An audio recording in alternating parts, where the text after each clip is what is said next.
Day 3 of ACC Media Days. We are live from Radio Row. Super excited, really, to talk more college football with you guys. Shout out to the good folks over at Bull Rush. They was able to make this event happen for us. Jalen, how you feeling today? Feeling real good. We saw some people we knew. I haven't really talked to too many people today, so hopefully we will. Belichick's supposed to be here. Clemson going crazy right now.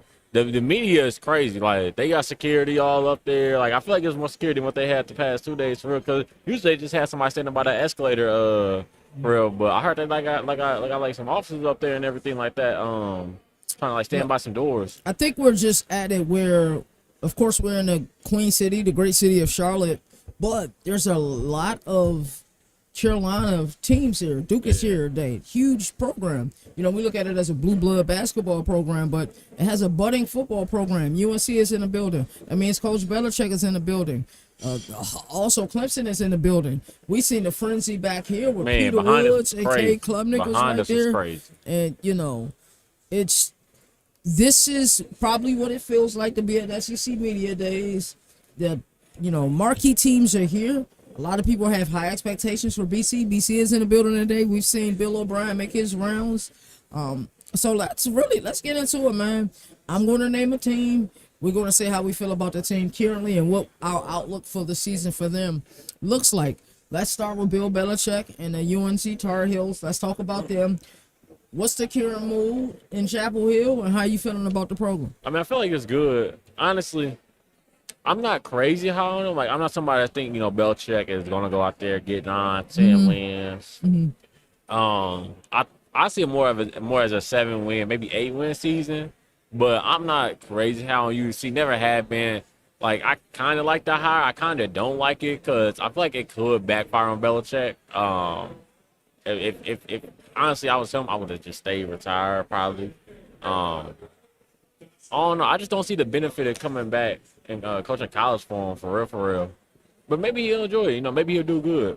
I think if you look at Bill Belichick, you look at the person he is, retiring was never an option. Yeah. He enjoys coaching. My fault. He actually didn't retire. He just didn't have a job. Yeah, so like he crazy. I think he enjoys coaching. He's still building his legacy to do it in a place that is beloved in his heart. We're never the type of people to talk about, the girlfriend situation and all of that. He's living his best life. Like, and I never cared about that situation. People overdid it with that one. She's of age. That's their business. That's always been my stance on it. But I look at Bill Belichick and I know this for certain. Can he adapt to the game? That's the game is different. These players are different. The control that you want to have over these players are different. You're not talking to 22, 23, 33, 34-year-olds. These are kids who have been spoon-fed. Some of these guys been in NIL deals since high school. You see all of these kids, they all got nice jewelry on. They definitely get into the money. So it's different. It's different nuances. These kids can't just do football 24/7 like you do in NFL. Student athletes, most of your team, majority of your team isn't playing on Sundays. So the student aspect of it is just as important as the athletic part of it is. I think he's built this team the right way. Getting the transfer portal like somebody like a Gio Lopez, I think was phenomenal for the program. We know that Bill Belichick is going to do the work. We know that the staff is going to do the work. But, is the focus on being a student? How high is that? Is he going to be getting reports from teachers to, make sure that these students are doing what they're supposed to do? Yes, the football element of it is important, but I think it has a certain degree of difficulty. My expectations for them year one isn't super high, but the belief that I have in Bill Belichick is overwhelmingly high, and I believe that he can deliver there. It would not surprise me at all if they won 7 or 8 games this season. It really wouldn't. I don't know. I just feel like the exuberance is there, the youthfulness is there, and I feel like he wanted, even though we deem this sport extremely political, there's no sport that's more pure. Think about all of the things you have to deal with the NFL versus what you have to deal with on a collegiate level. So I think, once we start to look at it like that and look at it from that perspective, I don't know. I think he wants to show he can be dominant in this sport.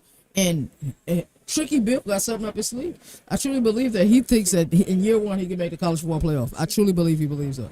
The other day I heard some people talking about they play UNC after UNC's bye week, so UNC gonna have 2 weeks to prepare. I was like, man, you don't want Bill Belichick to have 2 weeks to prepare for you. You remember what he did, after bye weeks. Of course, there are open weeks at the collegiate level. Yeah. But you don't want that preparation because he's going to do the work. For me, the true calibration comes week 1, Sunday night versus TCU, and TCU is another team I was really calibrating. That's a great week 1 game. That's a great week 1 game. And week 1 has a great slate of a bunch of games, but we get that game on a Sunday night, that's just spectacular. Maybe it's a Monday night. But, Sonny Dykes, old school coach, old school philosophies. You see the way that his team moved down in Big 12 Media Days. Now we're here at ACC Media Days. We know what time Bill Belichick is going to be in the breakout room. We're actually going to set up.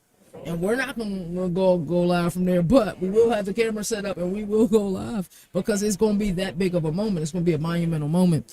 I'm not 100% sure he's going to be in the breakout room.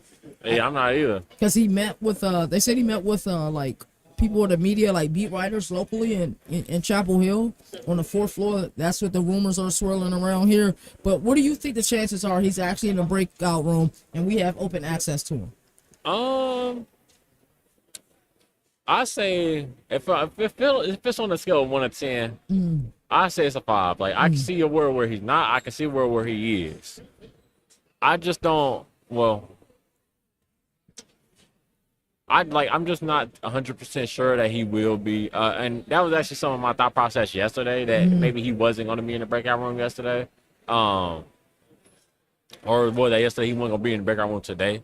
But yeah, I mean, I hope he is, but we haven't seen him yet at all. No, we haven't. Like, I don't know if he's here right now. I don't know if he's. Nah, he's here. He's here. He's definitely here. They said on the 4th floor that he met with local beat writers from the Chapel Hill area, just to show them some love and give them some sound bites and everything that they need to get. So yeah, North Carolina. At minimum, I expect bowl eligibility in year 1 out of Bill Belichick. Me being a Buffalo Bill fan and watching, what you guys, you're a Patriots fan, what you guys do to us year in, year out, he's going to do the work. He's going to do the work, bro. Like, the fact that Mac Jones, as a rookie, that team went to the playoffs. Yeah. I don't think he got enough credit for the job he done. He did. Yeah. He did. I mean, people still don't give him enough because people are like, well, Tom Brady won without him. Like, he never won without Tom Brady. I'm like, that's cool, but I'm not gonna pretend to sit here like I didn't see 2019 against the Rams where he shut down Jared Goff and Todd Gurley and everything. Where that was like a really if I'm not mistaken, that was the same season where the Rams had a crazy game against the Chiefs on like a Monday night or Sunday night or something like that. That was a crazy high scoring game and that was like one of the best offenses in the NFL at that time. Like, yeah, like so. But I don't know if I expect bowl eligibility year 1. I 1000% expect bowl eligibility. You look at the construction of the roster, the talent is there. We know that Bill Belichick is going to be able to coach. I think that first game is going to give us a really good look. But what's going to be the truest look?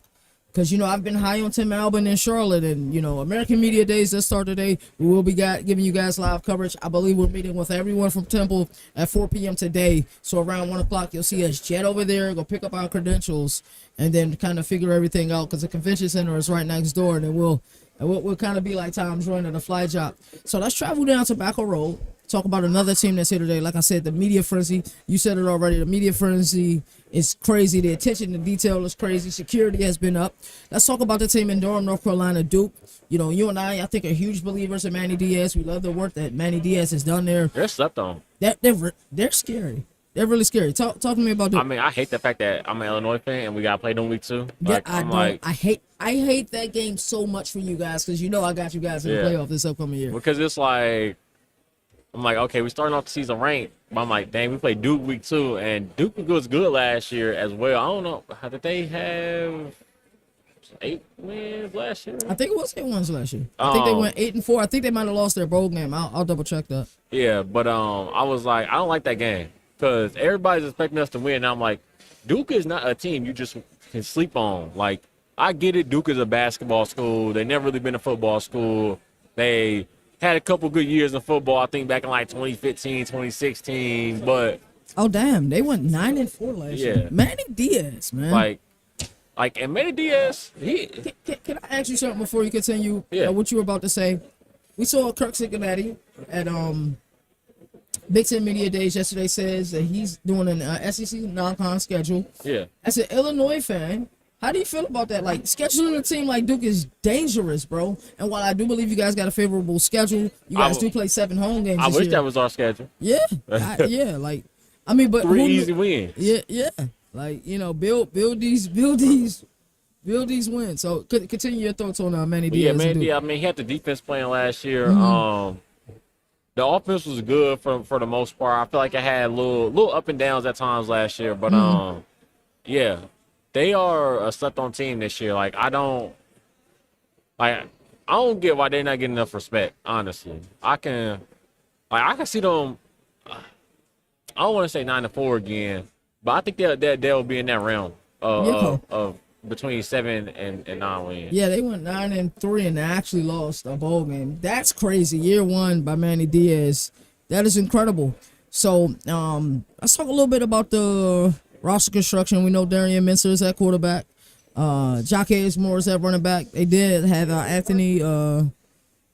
Andrell Anthony, who's kind of been a little bit of here, there, and everywhere. He had a solid season in Oklahoma. Then he got hurt. That really hurt his. Yeah. And he's from Michigan, right? Yeah, he's originally from Michigan. Went to Oklahoma. Had a solid kind of breakout season at Oklahoma. Then I think he injured his knee. He's got great speed the rest too. of the season. Yeah. The roster construction, I feel like it's been good under Manny Diaz. Their defense has been really good. Like, Duke is just they're one of those teams that people are going to be like, okay, not expecting much, but when the season comes and you see them upset this team, upset that team, it's going to be because Manny Diaz and because the roster is constructed really well. I agree. For the fact that they went 9-3 last year, his inaugural season, his second stint in the ACC, we know how bad the Miami tenure was for Manny Diaz. So I couldn't be more happier for him. And I didn't really know how to gauge Duke last year. After Mike Elko left in the facet that he left in, headed to College Station, Riley Leonard here in the portal, I'm like, what are we going to get out of this team this year? But Malik Murphy balled out. Yep, he did. Why didn't he stay? And do you think Darian Mincer is an upgrade over Malik Murphy? I can see him being an upgrade. I don't want to outright say yes. Because Malik Murphy, he had a little bit of inconsistencies at times last year too, which as you would expect, especially watching him play at Texas before Duke. But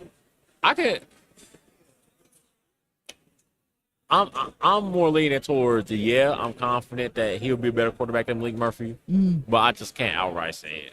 So, shout out to Bull Rush, the sponsors of this video. We're going to take an ad break. When we get back, we're going to talk about how we're looking at Boston College this year. I wish we could call Nino in because, Nino loves his BC Eagles. So, we're going to take an ad break, and then coming back, we're going to give our predictions for Boston College this upcoming season. Welcome to Bull Rush, the ultimate arena where competition meets strategy. Bull Rush is your gateway to high-energy challenges where skill earns rewards and champions rise. Challenge your friends in fantasy sports, picking competitions where every decision counts. Prove you really know the game by climbing the leaderboard, outsmarting your rivals, and locking in bragging rights. It's a battle of instincts, strategy, and sports knowledge. Ready to make your picks? Visit bullrush.com today. Are you in? Shout out to the good folks over at Bull Rush. As always, shout out to Trent, shout out to Neil. Really good people, and thank them for sponsoring this event for us live from ACC Media Days, Day 3. Up next, we're going to talk about the BC Eagles, team that I like a lot. I think, we were huge fans of Jeff Hafley. I'm happy that, he was able to go to the NFL.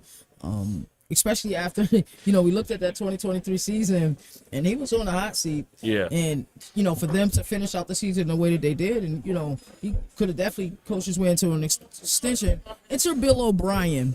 And then talking to Nino, one of the things that I heard immediately was that the attention to detail was different. Yeah. He was like, there was something around the building where you feel like the discipline was there. And we saw, guy that we saw here yesterday, Thomas Castellanos, We saw the amount of turnovers he had in 2023, and I feel like that Bill O'Brien effect was real because he was able to get them turnovers down immediately and play cleaner football. A problem. It was. And I don't know if the system worked with his skill set 100%. Yeah. I think if we're speaking transparently. Now, I think, with Gus Malzahn now, as his offensive coordinator, somebody he's already, familiar with, I think we'll see a glove in hand fit. But I'm hoping that Thomas Castellanos take away that discipline, that attention to detail. Now, a development that I heard that I didn't know about, and shout out to my boy Nino Brown because he's always getting the inside news for BC, and he was telling me that there might be a quarterback competition. I thought automatically the moment Thomas Castellanos entered the portal, I thought that, hey, this is Grayson James' team moving forward. But there's a guy by the name of Dylan Alongaran. From the transfer from Alabama, right? Yes, who a lot of people be talking about, has been talking about rather. Yeah, I haven't he hasn't played much. Mm-hmm. If I'm not mistaken, he's from Alabama. Yeah, no, you're correct. Because I remember watching him last year in this Alabama spring game, and I'm like, this dude was throwing bullets. Like he was out there throwing the ball really well. Mm-hmm. But of course he didn't play last year because Jalen Milroe was the starter. So when we look at and he was a third string. Like Ty Simpson was the backup. Right. So we look at this team, and then we talk about fall camps, and of course there's teams that I'm excited to see fall camp just from where they're at. It's kind of gauge. This quarterback battle may be the most fierce quarterback battle we're going to have, other than Jaron and Devin Brown at Cal. I don't think. Okay. Never mind. Yeah. I can't think of another quarterback. You thought I was going to mention Ohio State, didn't you? I did. No, That's what I said because that's why I said something a little earlier. I said never mind. Yeah, Lincoln Coyotes. No. So I think this quarterback battle was something to watch. I really like this wide receiver core. I was hoping that Jerron Bradley, somebody I was really high on during this time at Texas Tech, would shine there. Never seemed to quite fit. He's now in a little apple at Kansas State. But I really like Lewis Bond. That's somebody that I've heard Nino talk about quite a lot. And I believe he's here today. Jaden Skeet is another person that I heard Nino talk about quite a bit. And there goes our guy. Is it Richard Clark? Yeah. Rich Clark, from executive director of the college football playoff. We enjoyed our time talking to him last year. But how you feeling about the overall construction of this roster? They're returning a lot of production on the defensive side of the ball, which is phenomenal. So how you feeling about this team, and what do you think the outlook for the BC Eagles can be this year? I feel like the roster construction is good. What you said, they got a lot of returning players, which, as a college football fan, we love the return production. Yep. Mm. That look for the team, I feel like it's good. The second week against Michigan State will kind of show you what this team two teams will be who about. kind of like teetering, who want to make a noise, but we talk about the parity in the ACC, and of course a lot of people believe it's Clemson's conference to win, and of course we got action.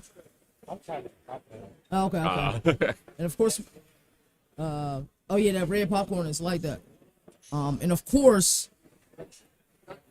We believe like the Clemsons and the Miamis and the Louisvilles of the world. But when you look at that middle tier teams, somebody like a Duke that can make a jump, somebody like a BC that can make a jump, somebody like a Georgia Tech that can make a jump, I think there's reason to be optimistic. I know Nino is fired up about the BC Eagles, so I think my glass is more half full than it is empty for BC. Yeah. And I believe they can have a great year. I think the floor is somewhere around 7 or 8 games. The ceiling can be 9 or 10 games. And then you're looking at a team that's on the cusp of the playoffs. I may want to check their schedule. So open them against Fordham. Mm-hmm. That more likely to be a win. Michigan State. That East Lansing game, I think, is a good one. Yeah. And that Stanford game is sneaky, too. But after that, it's like they barely enter the ACC. Cal, Pitt, Clemson, UConn, Louisville, Notre Dame. That's a tough stretch. Yeah. Go back. So they go Clemson, UConn. UConn, Jim Ward Jr., I'm a huge fan of his. Yeah. Now, the good thing is the Clemson game is at home. Mm-hmm. The Pitt game is at Pitt. Cal game is home for them. Home as well. UConn game is home. Louisville game is in Louisville. Clemson, UConn, Louisville, Notre Dame is crazy. But Notre Dame game is also in Boston. Then SMU, oh my. Then after that, you got Georgia Tech. And then you end the season with Syracuse. That's tough. That might be one of the toughest schedules in the ACC. I ain't gonna lie. If not the toughest schedule in the ACC, that's tough. So I think I have to ease back my expectations a little bit. I didn't realize, but I believe in Nino, and I believe in what he says about this program and about this team, and how real that Bill O'Brien effect is. Let's move along. Let's talk about a juggernaut. Clemson is in the building today. We talk about motion. We talking about aura. The aura around Clemson is different. They got like this national championship. They got the glow. Like, you ever seen a movie, The Last Dragon? You probably haven't because you're young. But they got the glow. Is that the Bruce Lee movie or whatever? Well, it's. Oh, no, that's Enter the Dragon, ain't it? Yeah, that's Enter the Dragon. The Last Dragon is like the black version of that. Oh, okay. It's hip. It's during the 80s when people were walking around with boom boxes and walking like that. It's a real cool movie. But at the end, he's talk about the glow, and my boy finally got the glow. Well, anyway, Clemson has got that glow. Aura's on 1,000. Talk to me about the current temperature in Clemson. Oh, it's good. And then the expectations, but also talk about meeting those expectations, and can their reality match those expectations. So talk to me about that. I mean, the current temperature is really good. I mean, you got to think like their return production is really good. Mm-hmm. I feel like most people have number one in the nation in return of production. Most people that's not ranking things on TikTok, because I've seen some TikToks where Clemson is like 10, 11, stuff like that. Most people have them around like the top 5 spot. Mm-hmm. So some people had them 1, 2, even top 3. Yeah. So like, I think there's only one roster I'll choose over theirs, and it depends on the day. And people are not going to agree with this. Some people are not going to agree with this. They had the best wide receiver core in the country. It's not Ohio State. I get Ohio State has Carnell Tate and Jeremiah Smith. I like Tate, yeah. But they, I like Auburn's group too. But Clemson. I know Williams gets a lot of the hype there. Yeah. Moore's really good, but Westco. Yeah. I like Westco a lot. I think he really came alive during that playoff stretch for them last year, even though it was only one game. But and the ACC championship and the playoff. I'm excited for this team. So talk to me more about Clemson and what you like, and what do you think realistic expectations are for a regular season record? Could they go undefeated in the regular season? They can't. I mean, I think the defense will be one of the best in the country. I think their offense will be one of the best in the country. Mm-hmm. I'm gonna check their schedule. For me, I know everybody's building up this LSU game, and I think that's the top billing game. The game that I want to be at most week 1 is not Ohio State and Texas. But what I will say is this. I think they'll handle business versus LSU. The game that scares me is that game in Louisville. The LSU game is going to be that's going to be a crazy game. The Battle of Death Valley. Super excited for that. I know me, Mike, and Moon will be in the building that night. We talked to the head of the Aflac Bowl yesterday, and he was like, "Hey, make sure you guys are there." So we got to be there for that. And I got a bold prediction. One of my first bold predictions of the season, Jalen. I believe in that Aflac Bowl challenge, the ACC will go 2-0 versus the SEC. Yeah. I got Syracuse beating Tennessee. Okay. And I got Virginia Tech with the upset over South Carolina. First bowl prediction of the year. I can see the second one. I don't see the first one. You don't see the first one? Nah, I think Tennessee a little bit too good. Mm-hmm. Tennessee's a little bit too good? Yeah. Okay. Yeah, I mean, it started out with LSU, then you got Troy, Georgia Tech, Syracuse after that. Mm-hmm. In October, you got North Carolina, Boston College, right? SMU, yeah. Mm-hmm. After that, you got Duke, Florida State, Louisville, and you close out the season against Furman and South Carolina. Like, I feel like that ain't the easiest schedule, but it's manageable. Yeah, I feel like with the talent they got, they gonna make some of it look easy. Yo, what I do hope is if they do end up winning it all, I just hope Dabo Swinney just go on one hell of that Alex Ovechkin run. I hope he go on that type of run if they do win it all. Like, I'm gonna be honest. I don't think I hate it when everybody was like last year was like, he did it his way. I'm like, he didn't do nothing. He got to the college football. He got to the college football playoff before. He ain't did nothing his way. He did this stuff before. Yeah. Like, so you feel like if they'd have got that game against Texas, you'd have been like, okay, he did it his way. No, if they win that championship, I'd be like that. Okay. Or if they get to the Final Four of it. Mm-hmm. I mean, in the NFL, name a team that doesn't use free agency. Okay. Can't. College football, the portal is free agency, and he's not utilizing it. So, for me, Well, at least he's utilizing it like most other teams. I don't think people realize the amount of people who wrote him off in 2023. Completely wrote him off. I don't know if I did. I might have. I don't remember too much about that. It might have been 2020. Was it 2022? No, I think it was 2023. Because I remember, was it Brandon Streeter was the offensive coordinator? Yeah. And then he went and got, after the 2022 season, went and got Garrett Riley. I'm be honest, though, I wasn't too high on him going into last year, though. Like, I didn't expect to play off last year from him. Yeah, me either. I just thought there were teams, like, I thought Syracuse was interesting to watch. We knew Miami would be good. I thought Louisville could do what they did the previous year. Like, especially when they lost Makuba to Texas. Yeah, I was like, okay. And then they lost a couple key pieces to the portal, and I was like, that tough hit. But this year, they really didn't do that. It really wasn't that, because I think some players all through there is like, you know what, we really gonna trust this process. Do they got the best defense in all of college football? What's some of the top defenses?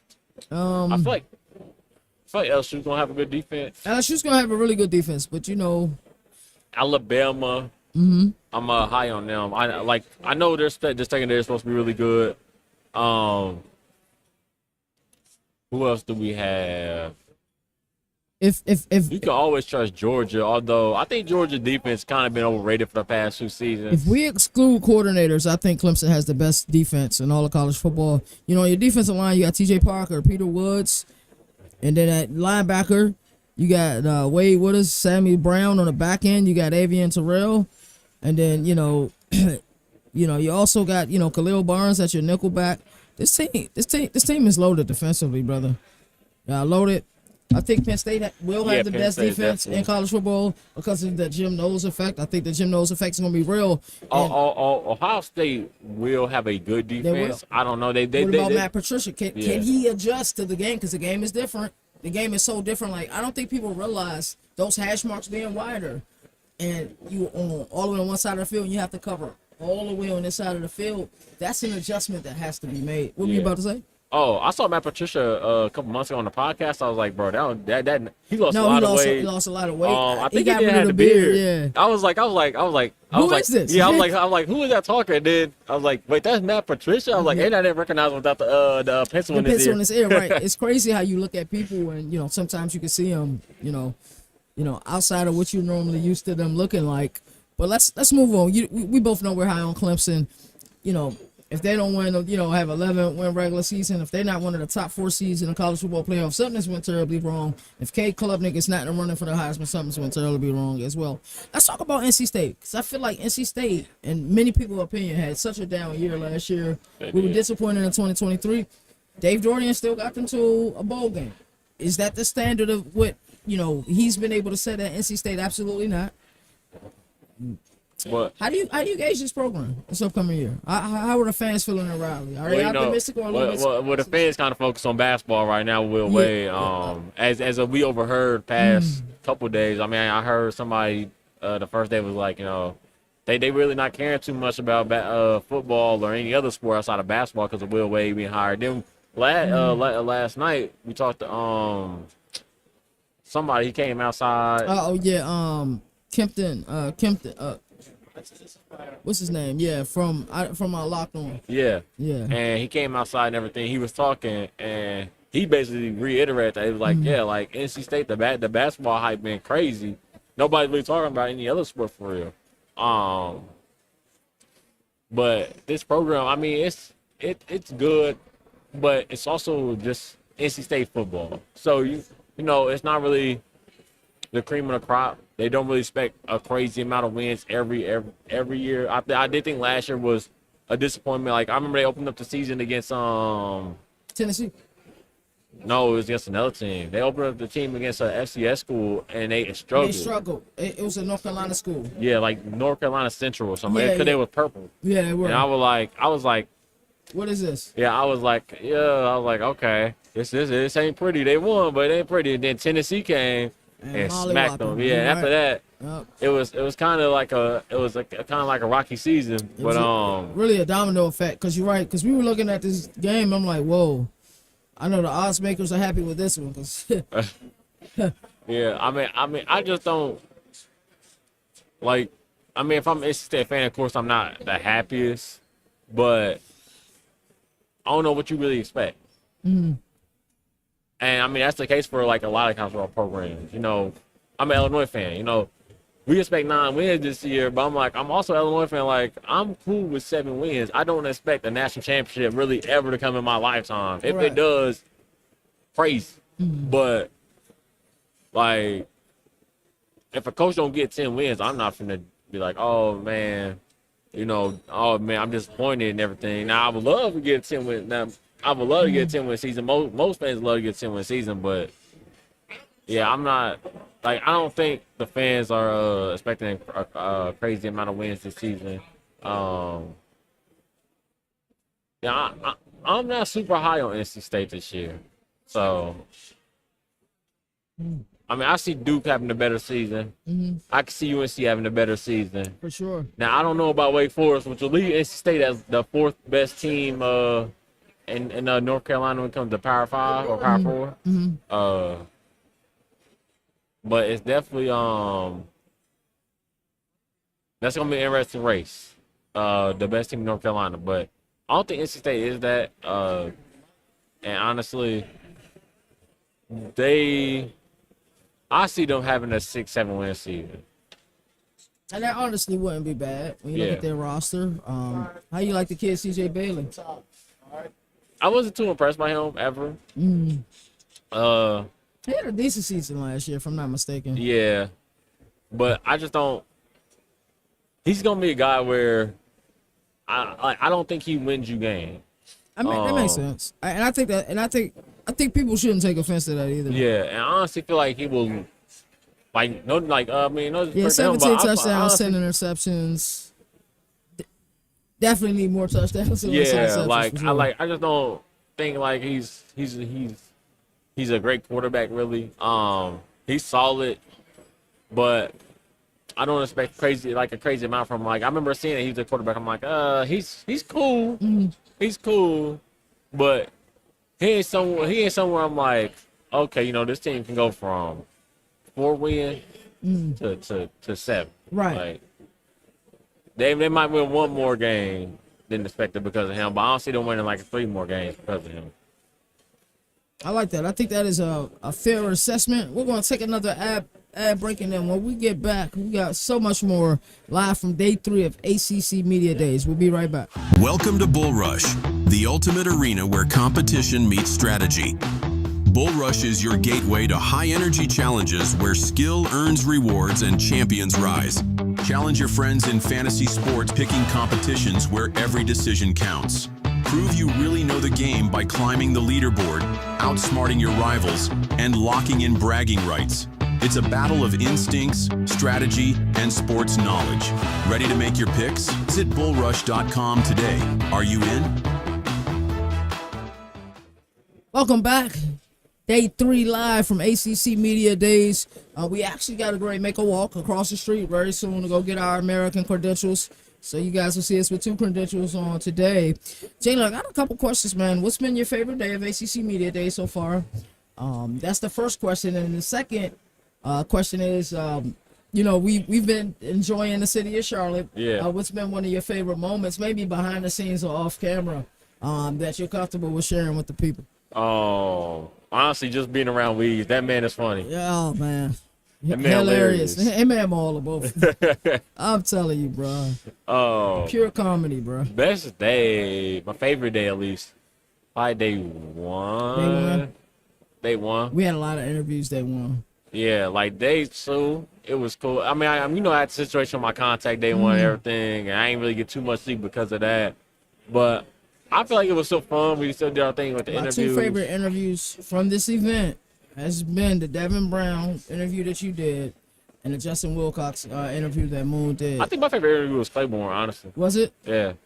He was lively. It was, you know, I expected him to be that way because I think he's like one of the most underrated players in the country. with Devin Brown, I think a lot of people almost forgot about him. Yeah. And to see the sincerity that he spoke with, the camaraderie, and to see how engaged he was in the conversation. You guys had a couple funny moments in the interview. Yeah, I didn't know he was a UFC fan. He had this weird look in his eyes, man, where that I'm about to go. You know what I'm saying? These people do not know. I don't care who I got on my team. We about to go make all of y'all predictions look stupid. Because Cal football, like he has this look in his eyes as he plans on being the most improved player or something this upcoming year. So that's why personally, him and Justin Wilcox, just hearing that coach speak, I'm excited about that. So we're going to power rate our top 5 teams in the ACC. These are just our power ratings, not rankings. There's a difference.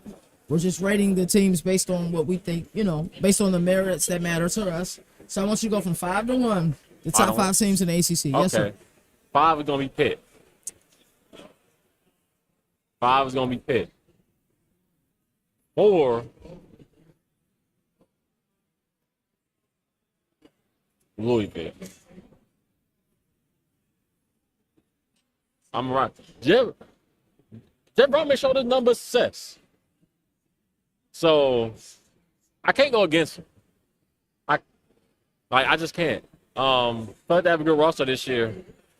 But I can't go against him. I feel like Miller Moss is the better of the 3 quarterbacks, or the better of the other 2 quarterbacks that he's had. I agree with that. And people always look at me like I'm crazy when I say that.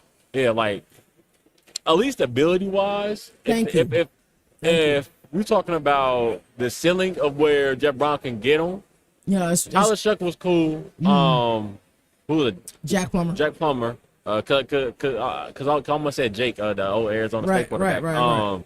Jack Plummer, he was cool, but Miller Moss I feel like has a higher ceiling. And if we saw Jeff Brown unlock those 2 guys, we saw Jeff Brown unlock Plummer and Shuck. At least Shuck, he's just more able to stay more healthy really than other seasons. But if he's just able to do that with Miller Moss, it can elevate that team. I like that. 3, Miami. Okay. And that's just because I will have them at 2.